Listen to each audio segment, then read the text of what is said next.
Good morning everyone. चलिए start करते हैं आज की क्लास को। क्या है आज की क्लास का पहला क्वेश्चन? आज की क्लास का पहला क्वेश्चन है, जौनपुर नगर निम्नांकित की स्मृति में स्थापित किया गया था। निम्नांकित के स्मृति में स्थापित किया गया था। ऑप्शंस क्या हैं? Option A Ghiyasuddin Tughlaq, option B Mohammad bin Tughlaq, option C Firoz Shah, option D Akbar. इन चार ऑप्शंस में से क्या सही उत्तर है? जौनपुर नगर किसकी स्मृति में स्थापित किया गया था? यदि आपने लास्ट क्लास की है इससे पहले की तो आपको मालूम होगा कि जौनपुर नगर किसकी स्मृति में स्थापित किया गया था, स्थापना की गई थी उसकी, है ना। तो इस प्रश्न का सही उत्तर क्या है? इस प्रश्न का सही उत्तर है किसकी स्मृति में स्थापित किया गया था? मोहम्मद बिन तुगलक की स्मृति में स्थापित किया गया था, है ना। क्या? जौनपुर नगर। जौनपुर नगर किसने स्थापित किया था? फिरोज शाह तुगलक ने। किसने स्थापित किया था? फिरोज शाह तुगलक ने अपने चचेरे भाई जौना खां की याद में। अपने चचेरे भाई, वह कौन भाई है? चचेरा भाई है। चचेरे भाई जौना खां की याद में। जौना खां कौन है? जौना खां ही मोहम्मद बिन तुगलक है। इस नाम से गद्दी पर बैठता है मोहम्मद बिन तुगलक। स्पष्ट है? चलिए आगे बढ़ते हैं, देखते हैं अगला प्रश्न क्या है। इस प्रश्न का सही उत्तर है ऑप्शन बी। अगला प्रश्न क्या है? जौनपुर नगर की स्थापना किसने की थी? ऑप्शंस देखते हैं। Mohammad bin Tughlaq, option B Firoz Shah Tughlaq, option C Ibrahim Shah Sharqi, option D Sikandar Lodi. किसने स्थापना की थी जौनपुर नगर की? ऑप्शन बी इसका सही उत्तर है। ये जानकारी आपको पिछले प्रश्न में ही पता चल गई थी और इससे पहले जो क्लासेस हुई हैं उसमें भी आपको ये जानकारी मिल गई होगी यदि आप देख रहे होंगे। ऐसी मैं उम्मीद कर लूं कि आप लोग देख रहे हैं क्लासेस। मुझे तो पूरी उम्मीद है ना, कि आप सभी क्लासेस देख रहे हैं। चलिए इस प्रश्न का सही उत्तर है ऑप्शन बी। अगले प्रश्न की ओर बढ़ते हैं, देखते हैं अगला प्रश्न क्या है। निम्न में से किस शासक ने सर्वप्रथम जजिया कर समाप्त किया? किस शासक ने समाप्त किया? जैन उल आबदीन ने, ऑप्शन बी मोहम्मद बिन तुगलक ने, ऑप्शन सी हुसैन शाह सरकी ने, ऑप्शन डी अकबर ने। इनमें से सबसे पहले जजिया कर किसने समाप्त किया? जो ऑप्शन हमें दिए गए हैं उनमें से हमें चुनना है, सिलेक्ट करना है। तो सही उत्तर क्या है? ऑप्शन ए जैन उल आबदीन, जिसे कश्मीर का अकबर भी कहते हैं। क्या कहते हैं? कश्मीर का अकबर भी कहते हैं। कहाँ के सुल्तान थे? कश्मीर के सुल्तान थे। क्या समय था? इन्होंने सहिष्णुता की नीति अपनाई थी। जैन उल आबदीन ने कौन सी नीति अपनाई थी? सहिष्णुता की नीति अपनाई थी। ये प्रश्न पूछा गया है कि कश्मीर का अकबर किसे कहते हैं, तो जैन उल आबदीन को कहते हैं। इन्होंने सर्वप्रथम जजिया कर समाप्त किया था और सहिष्णुता की नीति अपनाते हुए कश्मीर के निर्वासित ब्राह्मणों को बुलाया, जजिया कर हटाया, नए मंदिरों के निर्माण की अनुमति दी। ऐसी जो इनके काम हैं वो क्या थे? उदारतापूर्ण वाले थे, इसलिए इन्हें कश्मीर का अकबर कहते थे। तो इस प्रश्न का सही उत्तर क्या है? ऑप्शन ए। अगले प्रश्न की ओर बढ़ते हैं। अगला प्रश्न देखते हैं क्या है। द्वार समुद्र किस राजवंश की राजधानी थी? ऑप्शंस क्या हैं? ऑप्शन ए गंग वंश, ऑप्शन बी काकतीय वंश, ऑप्शन सी होयसल वंश, ऑप्शन डी कदम वंश। इनमें से सही उत्तर क्या होगा? ऑप्शन सी द्वार समुद्र किस वंश की राजधानी थी? होयसल वंश की राजधानी थी द्वार समुद्र। और बात करें यदि काकतीय वंश की राजधानी क्या थी, तो काकतीय वंश की राजधानी थी वारंगल। क्या थी राजधानी? वारंगल। और कदम वंश की राजधानी क्या थी? बनवासी। बनवासी या फिर वैजंती, या फिर वैजंती। और बात यदि गंग वंश की करें तो गंग वंश की राजधानी क्या थी? गंग वंश की राजधानी थी तलकाडू। क्या थी? तलकाडू। इसी गंग वंश के एक शासक ने कोणार्क का सूर्य मंदिर बनवाया था। इसी गंग वंश के एक शासक ने कोणार्क का सूर्य मंदिर बनवाया था। याद रहेगा? याद रखेंगे, हम कोशिश पूरी करेंगे, है ना। और इस प्रश्न का सही उत्तर है ऑप्शन सी। अगले प्रश्न की ओर बढ़ते हैं, देखते हैं अगला प्रश्न क्या है। भक्ति आंदोलन का प्रारंभ किया गया था। भक्ति आंदोलन का प्रारंभ किया गया था। ऑप्शन ए अलवार संतों द्वारा, ऑप्शन बी सूफी संतों द्वारा, ऑप्शन सी सूरदास द्वारा, ऑप्शन डी तुलसीदास द्वारा। तो इस प्रश्न का सही उत्तर क्या है? अलवार संतों द्वारा भक्ति आंदोलन को प्रारंभ किया गया था। बात भक्ति आंदोलन की करें तो किसकी? भक्ति आंदोलन की करें तो थोड़ी चर्चा कर लेते हैं भक्ति आंदोलन की। भक्ति आंदोलन का उदय कब हुआ? दक्षिण भारत में सबसे पहले उदय भक्ति आंदोलन का कहाँ हुआ? दक्षिण भारत में हुआ। और इसका सूत्रपात किसने किया? दक्षिण में 8वीं सदी में शंकराचार्य जी ने। कब? 8वीं सदी में शंकराचार्य जी ने इसको प्रचारित और प्रसारित किया। और शंकराचार्य जी ने कौन सा सिद्धांत दिया था? अद्वैतवाद। क्या सिद्धांत था उनका? अद्वैतवाद। तो भक्ति की जो परंपरा है वो अलवार संतों द्वारा और नैनार संतों द्वारा इसे आगे बढ़ाया गया। और अलवार संत और नैनार संत कौन से हैं ये आप पिछली क्लास में जान चुके हैं। याद कराने के लिए मैं बता देती हूँ आपको कि अलवर संत वो लोग होते थे जो विष्णु के उपासक होते थे, वैष्णव धर्म को मानते थे। और नैनार संत वो होते थे जो लोग शिव के उपासक होते थे। शैव धर्म के उपासक नैनार संत कहलाते थे। और इस प्रश्न का सही उत्तर है ऑप्शन ए। अगले प्रश्न की ओर बढ़ते हैं, देखते हैं अगला प्रश्न क्या है। शुद्ध अद्वैतवाद का प्रतिपादन किसने किया? शुद्ध अद्वैतवाद का प्रतिपादन किया था किसने? Option A Madhavacharya, option B Vallabhacharya, option C Srikantacharya, option D Ramanujan. तो क्या सही उत्तर होगा? शुद्ध अद्वैतवाद का प्रतिपादन किसने किया था? इस प्रश्न का सही उत्तर है ऑप्शन बी वल्लभाचार्य जी ने शुद्ध अद्वैतवाद का प्रतिपादन किया था। क्योंकि केवल अद्वैतवाद का प्रतिपादन किसने किया? लास्ट क्वेश्चन में हमने जाना है शंकराचार्य जी ने। करेक्ट, शंकराचार्य जी ने जो है अद्वैतवाद का प्रतिपादन किया है। और वल्लभाचार्य जी ने शुद्ध अद्वैतवाद का प्रतिपादन किया है। इसी शुद्ध अद्वैतवाद को क्या कहते हैं? पुष्टि मार्ग भी कहते हैं। क्या कहते हैं? पुष्टि मार्ग भी कहते हैं। और वल्लभाचार्य जी को अग्नि का अवतार भी माना जाता है। किसका? अग्नि का अवतार भी माना जाता है इन्हें, वल्लभाचार्य जी को। स्पष्ट है? तो इस प्रश्न का सही उत्तर क्या है? Option B. अगले प्रश्न की ओर बढ़ते हैं, देखते हैं अगला प्रश्न क्या है। कबीर एवं धर्मदास के मध्य, कबीरदास और धर्मदास के मध्य संवादों के संकलन का शीर्षक है। क्या है शीर्षक वो? ऑप्शन ए शबद, ऑप्शन बी अमरमूल, ऑप्शन सी साखी, ऑप्शन डी रमैनी। क्या सही है इसमें? ऑप्शन बी इस प्रश्न का सही उत्तर है। कबीर एवं धर्मदास के मध्य जो संवाद हुए थे उनका संकलन किसमें है? अमरमूल में है। ठीक है। और कबीरदास की रचनाएं कौन कौन सी हैं? कबीरदास की रचनाएं हैं साखी, शबद और रमैनी। ये कबीरदास जी की रचनाएं हैं। तो इस प्रश्न का सही उत्तर क्या है? Option B. अगले प्रश्न की ओर बढ़ते हैं, देखते हैं अगला प्रश्न क्या है।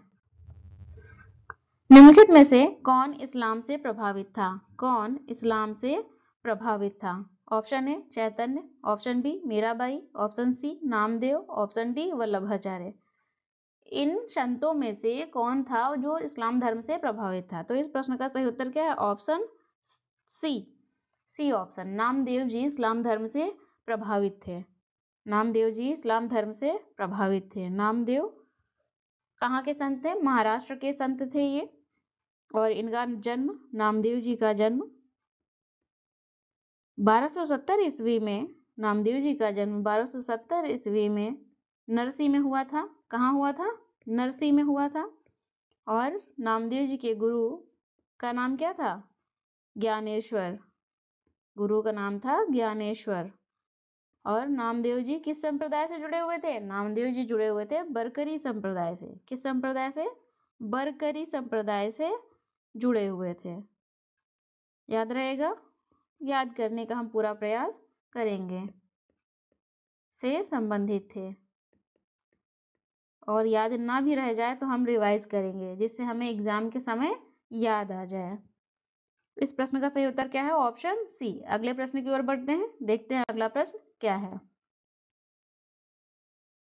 अगले प्रश्न को देखते हैं, क्या है अगला प्रश्न? रामचरितमानस नामक ग्रंथ के रचयिता थे, कौन थे? ऑप्शन है Tulsidas, option B Valmiki, option C Surdas, option D Vedvyas.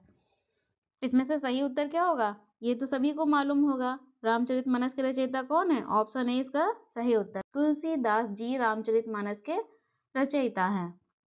और ये जो रामचरितमानस तुलसीदास जी ने लिखी है, किस भाषा में लिखी है? अवधी भाषा में लिखी है। किसमें? अवधी भाषा में लिखी है।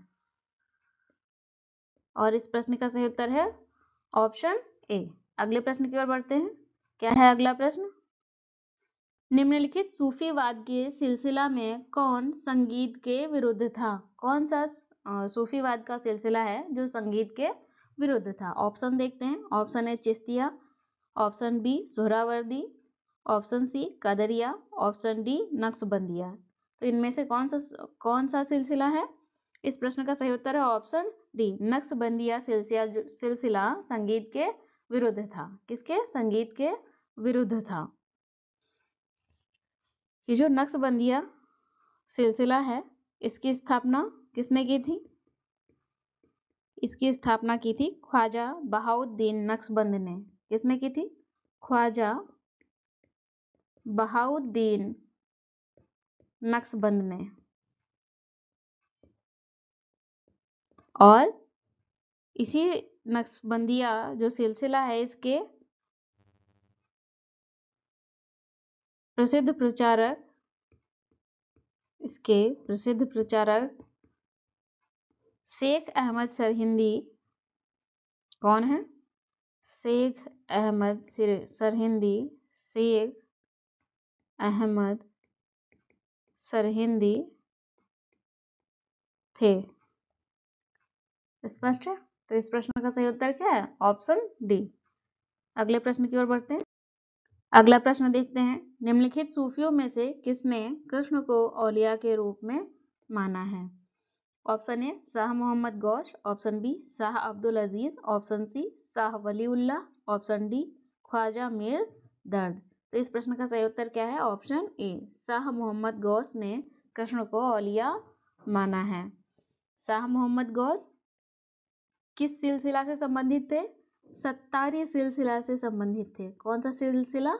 सत्तारी सिलसिला। सत्तारी सिलसिला के प्रसिद्ध संत थे। शाह मोहम्मद गौश जी की एक रचना है, प्रसिद्ध रचना क्या है वो? जवाहिर ए खम्स। क्या है? जवाहिर ए खम्स रचना का नाम है। साथ ही शाह मोहम्मद गौस जी ने हठ योग की एक पुस्तक अमृत कुंड का अनुवाद किया है। किस नाम से? बहर उल हयात नाम से। किस नाम से किया है अनुवाद? बहर उल हयात नाम से अनुवाद किया है। स्पष्ट है? चलिए, इस प्रश्न का सही उत्तर क्या है? ऑप्शन ए। अगले प्रश्न की ओर बढ़ते हैं, देखते हैं अगला प्रश्न क्या है। ख्वाजा मोइनुद्दीन चिश्ती शिष्य थे। ख्वाजा मोइनुद्दीन चिश्ती शिष्य थे किसके? ऑप्शन ए अब्दुल कादिर जिलानी के, ऑप्शन बी ख्वाजा अबू यूसुफ के, ऑप्शन सी ख्वाजा उस्मान हारूनी के, ऑप्शन डी ख्वाजा मुद्दू के। तो इस प्रश्न का सही उत्तर क्या है? ऑप्शन सी ख्वाजा उस्मान हारूनी के शिष्य थे ख्वाजा मोइनुद्दीन चिश्ती। याद रहेगा। और ख्वाजा मोइनुद्दीन चिश्ती, इनका जन्म कहाँ हुआ था? अफगानिस्तान। ख्वाजा मोइनुद्दीन चिश्ती का जन्म अफगानिस्तान के दक्षिण प्रांत में साजिस्तान में हुआ था। कहाँ हुआ था? साजिस्तान में हुआ था। बाद में ये अपने माता पिता के साथ खुरासन प्रांत में बस गए। बाद में ये अपने माता पिता के साथ खुरासन प्रांत में बस गए। तो इस प्रश्न का सही उत्तर क्या है? ऑप्शन सी।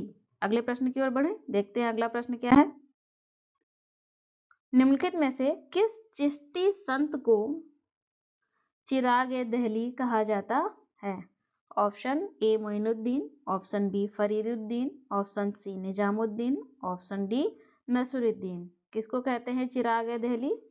चिराग-ए दहली कहते हैं ऑप्शन डी नसरुद्दीन को चिराग-ए दहली कहते हैं। पूरा नाम नसरुद्दीन महमूद, नसरुद्दीन महमूद, इन्हें चिराग-ए दहली कहा जाता है। ये किसके शिष्य हैं? ये शिष्य हैं निजामुद्दीन औलिया जी के शिष्य हैं। शेख निजामुद्दीन औलिया के शिष्य हैं। याद रहेगा, याद रखेंगे, है ना? तो इस प्रश्न का सही उत्तर क्या है? Option D. अगले प्रश्न की ओर बढ़ते हैं, देखते हैं अगला प्रश्न क्या है। अफगानिस्तान पर आधिपत्य के समय, अफगानिस्तान पर आधिपत्य के समय बाबर को किसने भारत पर आक्रमण करने के लिए निमंत्रण दिया था? Option A Ustad Ali, option B Mustafa, option C Daulat Khan, option D Hasan Khan. तो अफगानिस्तान पर आधिपत्य के समय बाबर को किसने भारत पर जो है आक्रमण करने के लिए निमंत्रण दिया था? इसका सही उत्तर है ऑप्शन सी, दौलत खां ने निमंत्रण दिया था। दौलत खां लोधी, पूरा नाम दौलत खां लोधी, ये पंजाब का सूबेदार था। ये पंजाब का दौलत खां लोधी क्या थे? पंजाब के सूबेदार थे। तो इस प्रश्न का सही उत्तर क्या होगा? Option C. अगले प्रश्न की ओर बढ़े, क्या है अगला प्रश्न? मध्यकालीन भारत के मुगल शासक वस्तुतः थे। Option A Farsi, option B Afghan, option C Chagatai Turk, option D उपर्युक्त में से कोई नहीं। तो मध्यकालीन भारत के जो मुगल शासक थे वो क्या थे? मूल रूप में थे चगताई तुर्क। ऑप्शन सी इस प्रश्न का सही उत्तर है, चगताई तुर्क थे। अगला प्रश्न क्या है, देखते हैं अगला प्रश्न क्या है। राणा सांगा ने निम्नलिखित युद्धों में से राणा सांगा ने निम्नलिखित युद्धों में से किस में बाबर के विरुद्ध लड़ाई की थी? कौन सा युद्ध है जिसमें राणा सांगा ने बाबर के विरुद्ध लड़ाई की थी? ऑप्शंस देखते हैं। ऑप्शन है पानीपत का युद्ध, ऑप्शन बी खानवा का युद्ध, ऑप्शन सी चंदेरी का युद्ध, ऑप्शन डी घाघरा का युद्ध। तो कौन सा युद्ध है? इस प्रश्न का सही उत्तर है ऑप्शन बी, खानवा का युद्ध जो है राणा सांगा ने बाबर के विरुद्ध लड़ाई की थी। ये खानवा का युद्ध कब हुआ था?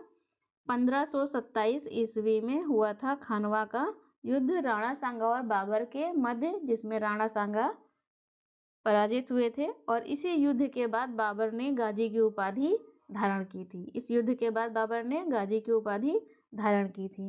इस प्रश्न का सही उत्तर है ऑप्शन बी। अगले प्रश्न की ओर बढ़ते हैं, देखते हैं अगला प्रश्न क्या है। निम्नलिखित में से किस शासक ने शाहरुख नामक चांदी का सिक्का चलाया? किसने चलाया था चांदी का सिक्का? Option A Akbar, option B Babur, option C Humayun, option D Shahjahan. किसने चलाया था ये सिक्का? बाबर ने। ऑप्शन बी सही जवाब है, शाहरुख नामक चांदी का सिक्का बाबर ने चलाया था। तो इस प्रश्न का सही उत्तर क्या है? Option B. अगले प्रश्न की ओर बढ़ते हैं, देखते हैं अगला प्रश्न क्या है। शेरशाह सूरी का अंतिम अभियान, शेरशाह सूरी का अंतिम अभियान निम्नलिखित में से किस राज्य के विरुद्ध था? Option A Kalinjar, option B Malwa, option C Kannauj, option D Gaur. तो इस प्रश्न का सही उत्तर क्या हो जाएगा? ऑप्शन ए, शेरशाह सूरी का अंतिम अभियान कालिंजर के विरुद्ध था। कालिंजर के विरुद्ध था। कब किया ये अभियान? 1545 ईस्वी में ये अभियान किया था शेरशाह सूरी ने। इसी युद्ध में शेरशाह सूरी मारा गया था। और इस समय जब शेरशाह सूरी आक्रमण करता है कालिंजर पर, तब कालिंजर का राजा कौन था? कालिंजर का राजा थे राजा कीरत सिंह। कौन था राजा? राजा कीरत सिंह कालिंजर के राजा थे। तो इस प्रश्न का सही उत्तर क्या है? ऑप्शन ए। अगले प्रश्न की ओर बढ़ते हैं, देखते हैं अगला प्रश्न क्या है। शेरशाह के अंतर्गत तांबे के दाम और चांदी के रुपए की विनिमय दर क्या थी? शेरशाह के अंतर्गत तांबे के दाम और चांदी के रुपए की विनिमय दर क्या थी? Option A 16:1, option B 32:1, option C 48:1, option D 64:1। तो इस प्रश्न का सही उत्तर क्या होगा? ऑप्शन डी 64:1, 64:1 का रेशियो था। अगले देखते हैं अगला प्रश्न क्या है। निम्नलिखित युग्मों में से कौन सा सही सुमेलित नहीं है? हमें इसमें क्या करना है? गलत सेलेक्ट करना है। ऑप्शंस देखते हैं। दोराह का युद्ध, ऑप्शन बी चौसा का युद्ध, ऑप्शन सी कन्नौज का युद्ध, ऑप्शन डी सामूगढ़ का युद्ध। इनमें से कौन सा गलत है? हमें मैचिंग देखनी है। तो दोराह का युद्ध, बहुत लोग कंफ्यूज हो रहे होंगे, लेकिन बताते चलो ये क्या है? देवरा है, देवरा का युद्ध है। देवरा का युद्ध कब हुआ था? देवरा का युद्ध 1532 ईस्वी में हुआ था, सही है। चौसा का युद्ध कब हुआ था? 1539 ईस्वी में हुआ था, ये भी सही है। और कन्नौज का युद्ध कब हुआ था? कन्नौज का युद्ध हुआ था 1540 में। 1540 ईस्वी में कन्नौज का युद्ध हुआ था। तो सी क्या हो गया? गलत हो गया। और बात करें ऑप्शन डी सामूगढ़ का युद्ध की, तो 1658 ईस्वी में सामूगढ़ का युद्ध हुआ था, ये सही ऑप्शन है। तो सही, इस प्रश्न का सही उत्तर क्या है? ऑप्शन सी इस प्रश्न का सही उत्तर है। अगले प्रश्न की ओर बढ़ते हैं। देखते हैं अगला प्रश्न क्या है। निम्नलिखित मध्ययुगीन शासकों में से कौन एक उच्च शिक्षित था? कौन था वो? Option A Balban, option B Alauddin Khilji, option C Ibrahim Lodi, option D Shershah. Option D Sher Shah.